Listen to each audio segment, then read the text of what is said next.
and welcome to our first ever book and page series.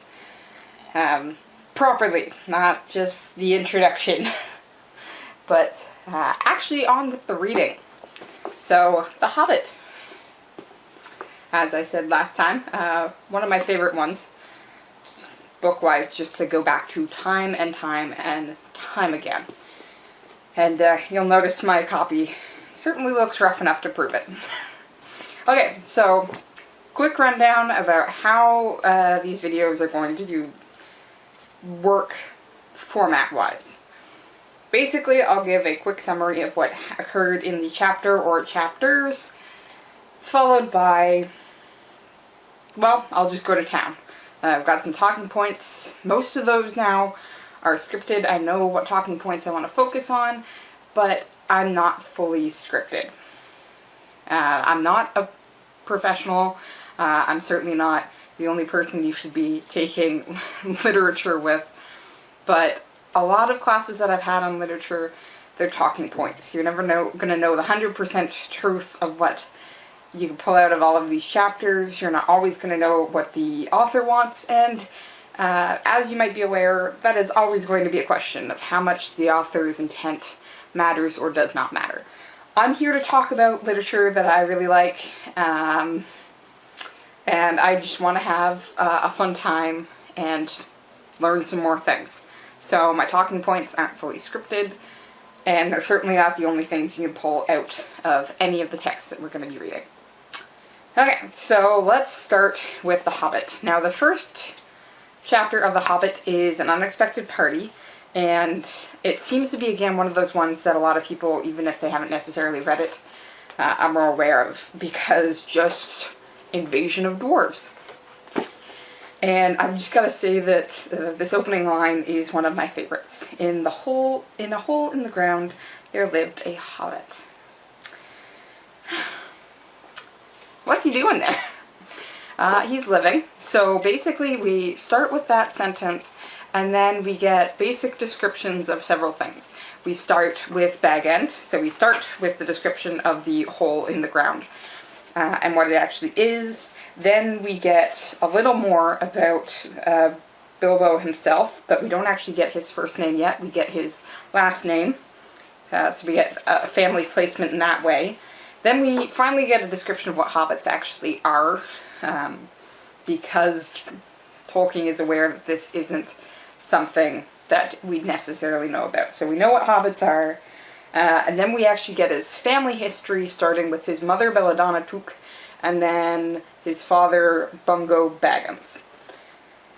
So before we even meet Bilbo as a character, we get his house, we get his race, we get his parents, and then we get Bilbo himself.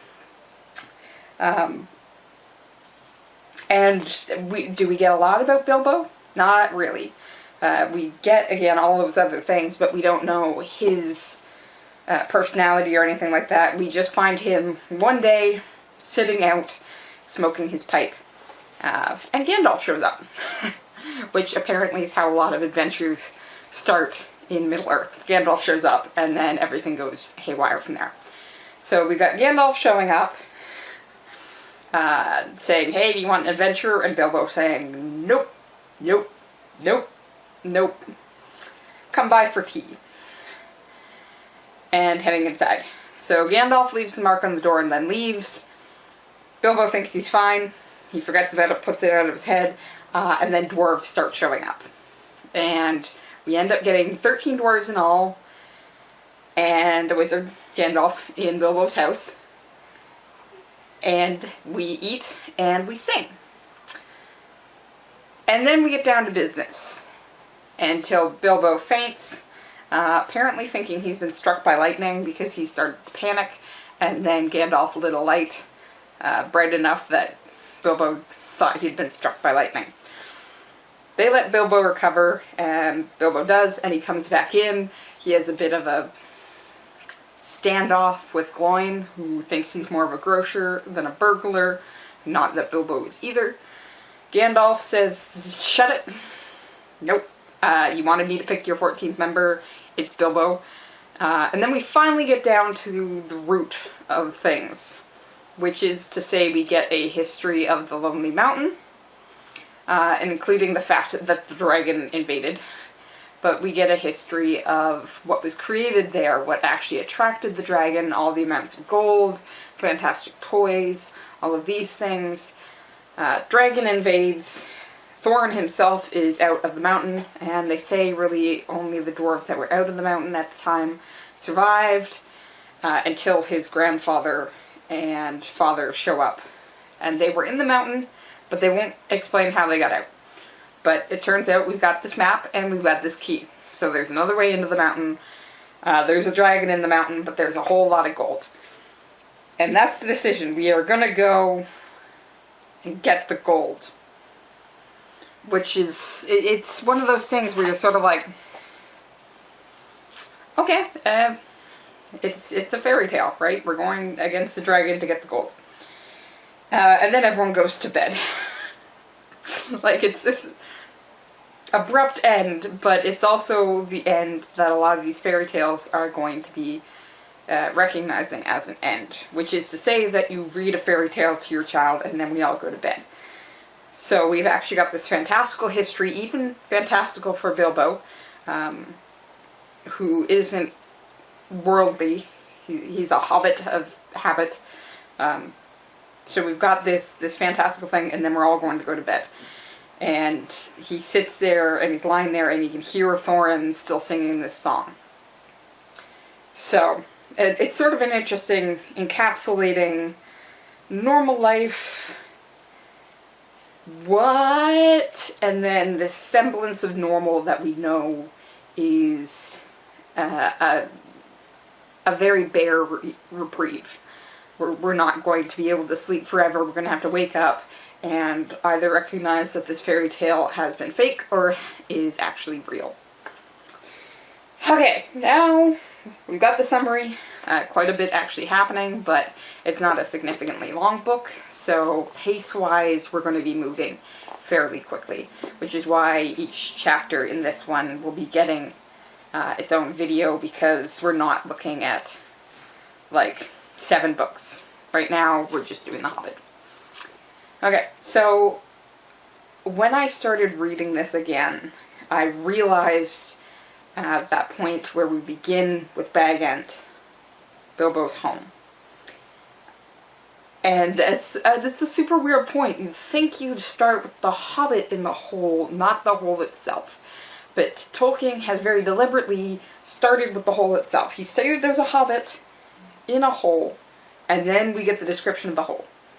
Including that it was built for comfort, that there's a good many pegs by the door because this Hobbit loved visitors, wardrobes, pantries, lots of pantries, kitchens, dining rooms. We all get this idea of this house, including his garden and meadows, and the fact that the left-hand side are the better rooms because those are the ones that get the natural sunlight with their windows out of the hill. And I thought, well, why are we getting this description now? Why are we starting with the home? But hearth and home are actually a big theme throughout this book. We're constantly being introduced to different types of homes and their owners. Bag End, of course, is the first one. So we start with the Hobbit hole, and then we meet the Hobbit. But we also get the Lonely Mountain, which is the other one within this chapter that's mainly mentioned. But throughout the book, we get the Troll Horde, we got Rivendell, we get Beorn's house, the Eagle's Eyrie, even Goblin Town is cited as a town. So we're getting all these different homes belonging to all these different creatures and different races and different people that are trying to teach us something about hearth and home. So we have to keep an eye on what we're actually learning here. And the comparison, in all honesty, between Bilbo's home and the Lonely Mountain, which once belonged to the dwarves and now belongs to Smaug, the dragon, is a fascinating comparison because it starts to tell us a lot about these characters without getting into it too deeply. It's enough shorthand that we know that a home is reflective of its owner to start making some understanding. So Bilbo's house, it's comfortable, right? Good rooms with sunlight. Lots of pegs by the door, so he likes having family and friends over. It was built by his dad for his mother. It's a family-oriented house, but he's the only one living in it. So while we have a very comfortable place, we start also getting something that we can sense is often empty and can be lonely. But Bilbo certainly made it his own. We get hints of this from the fact that, well, he's concerned about his things. When the dwarves start tossing them around, it's his home, right? We know that he has a map of all his favorite walking paths displayed somewhere. So we know he's gotten a sense of being on his own in his home, but with visitors, right? And that's really interesting, because he's willing to let other people come into his home. He does it almost on impulse in asking Gandalf, because it's the polite thing to do. But he doesn't turn the dwarves away either. He doesn't say, get out. He brings them into his home, and he finds them beds at night. Now, not enough rooms, so we know there is a limit to the size of this home. He's not used to having many people stay over. 14 people is too many for him. He has to make up some beds on chairs and things. But he's able to accommodate them within the space, and he's not telling them, go find an inn, which I think a lot of other people, in having 14 people invade their home, might be saying, or something a lot ruder than that. By comparison, the mountain, or the sense of the mountain that we get for not having been in the space yet, is a much colder material feel to it. Everything we find out about the mountain, for the most part, is that there was a lot of gold and jewels and craftsmen, and it made the dwarves great.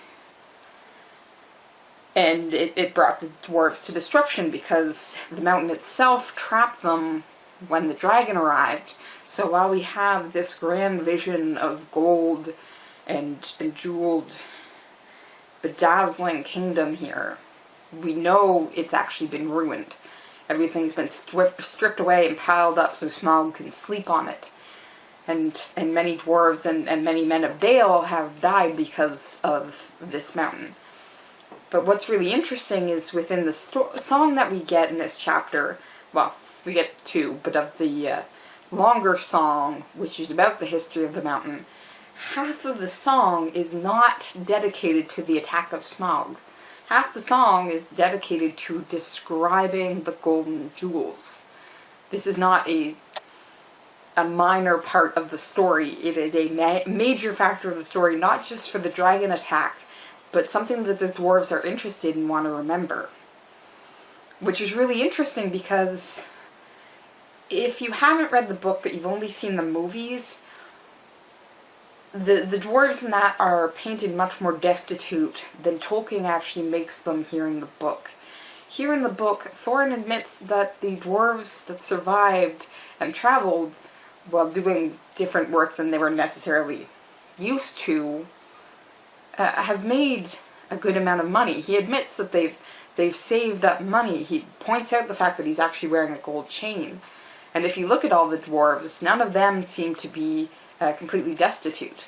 They've all got these colorful party hoods that they've got hanging up on Bilbo's pegs, which are described as the best of party hoods. In fact, all the dwarves pull out their own instruments, which for the most part are notable to them. It's not like they've borrowed them or something. And in fact, Thorin's own harp is a silver harp. It's a silver-wrought harp. These are not things that traveling destitute people would necessarily have access to. And another hint to the fact that they're doing well enough that they can survive and even thrive is the amount of food that they're used to having access to. When they go into Bilbo's home, they don't say, oh, anything that you can spare. They're making very specific requests about what they want to eat, what they want to drink, how they actually want it cooked. at the end of the chapter, before they all go to bed, they actually all make breakfast orders. And Thorin is very specific. You can tell that Thorin is used to eating well, even now. Because when Bilbo invites them to spend the night and have a good breakfast before you go, Thorin says, "I like 6 eggs with my ham when starting on a journey, fried, not poached, and mind you don't break them." That is not a food order for someone who lives paycheck to paycheck. Anyone that's struggled to afford food is not going to complain if the egg yolks are broken. They're going to eat it anyways.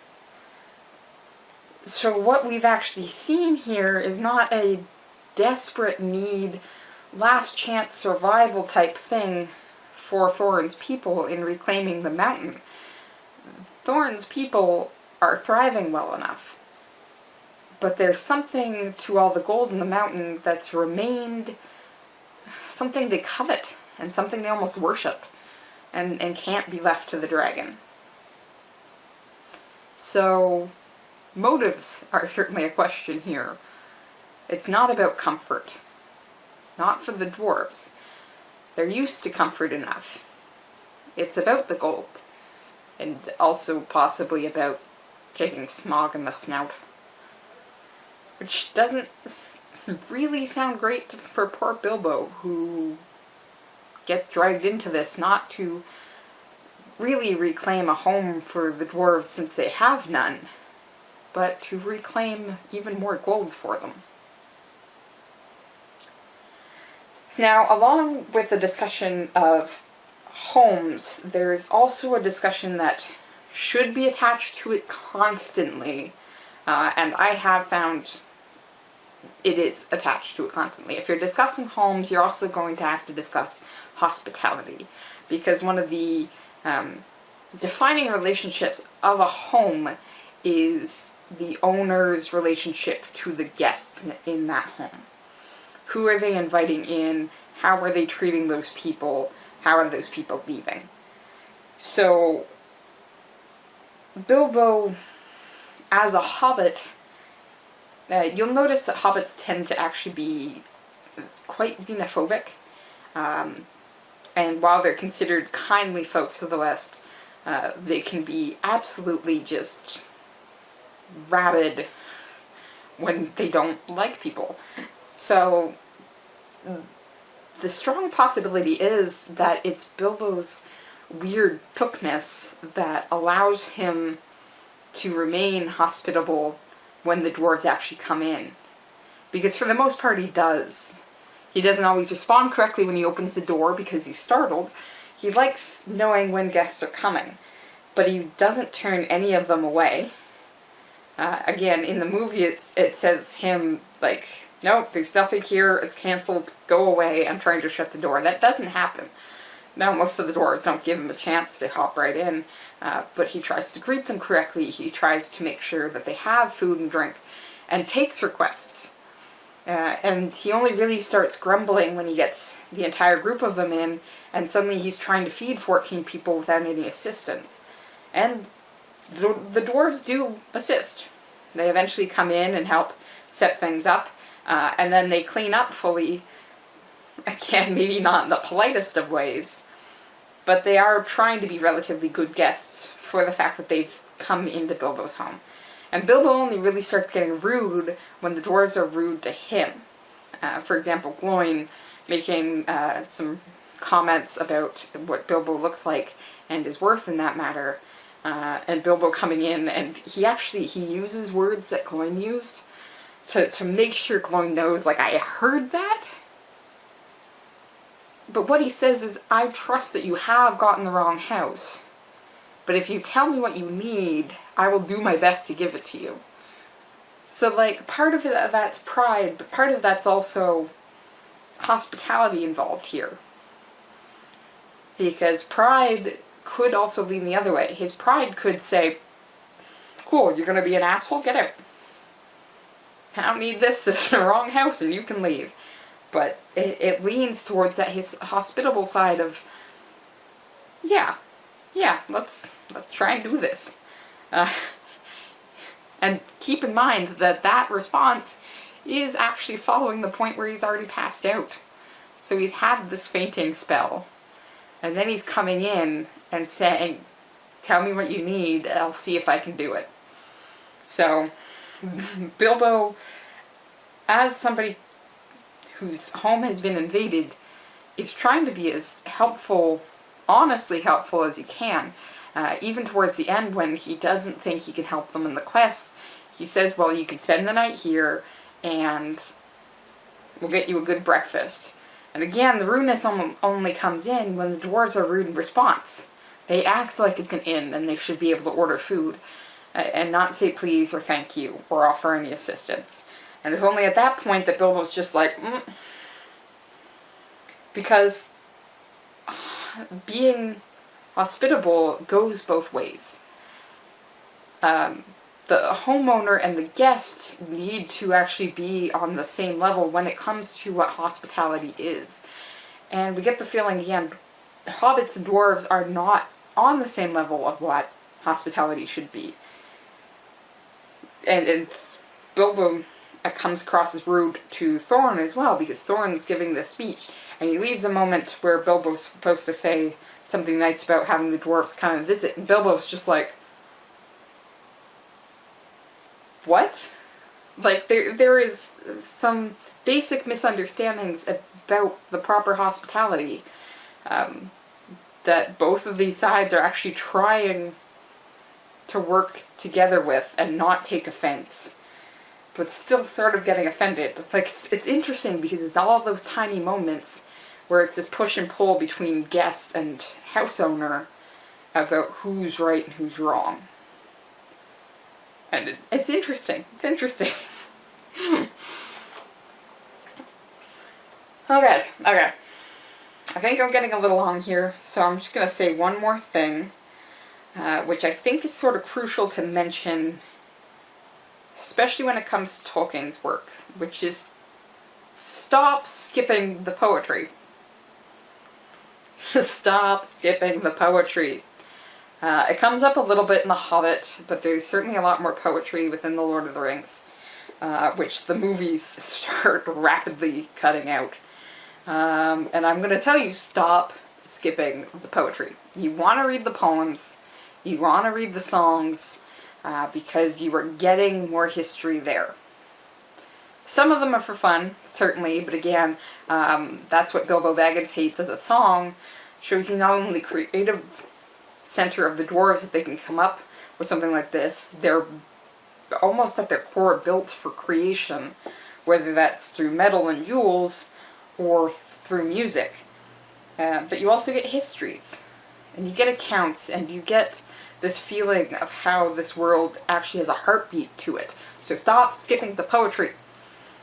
Put it this way, I could go on a serious rant. I actually wrote my one of my final seminar papers for my Inklings seminar on the poetry of Lord of the Rings and how people need to stop skipping it. So, bringing it back down. The interesting thing with music and poetry now, and why it needs to be taken seriously as part of the story, is the fact that it stirs things in people. Okay, so we have, prior to this, we have the Misty Mountains song, with the history of the mountains. And as they sang, the hobbit felt the love of beautiful things made by hands and by cunning and by magic, moving through him, a fierce and a jealous love, the desire of the hearts of dwarves. Then something tookish woke up inside him, and he wished to go and see the great mountains, and hear the pine trees and the waterfalls, and explore the caves, and wear a sword instead of a walking stick. Music and poetry have power within this world. There's something within this music that stirs up Bilbo's soul. And first, it's in sympathy for the dwarves. It's a dwarvish thing that's been stirred up within him when he can feel their jealous and passionate love for gold. And then something turns from within that music and through Bilbo himself that develops that longing into something Tookish, but also Hobbitish in its core. He goes from wanting to see the gold and the jewels to wanting to explore, to see the mountains and the waterfalls and the trees. The pull of nature in that exploration is not dwarvish, it is Hobbitish. He wants to feel the dirt, he wants to take long walks, but with a sword instead of a walking stick. There's something within music within this world that communes far more than the history or a funny story. It's a community-forming thing, which draws even outsiders such as Bilbo into this group, where it lets him be part of the group, but it also lets him be individual in that. And that's something that we should consider as we go through. What other groups do Bilbo or any of the dwarves end up joining through the recognition of music? Because believe me, we get music and communication with so many other people that we need to start listening as closely as we can. Okay, so that is the first chapter, An Unexpected Party. Second chapter, we're actually going to get underway on this grand adventure to the Lonely Mountain. So I'm going to keep reading, and I hope you do too. See you next time.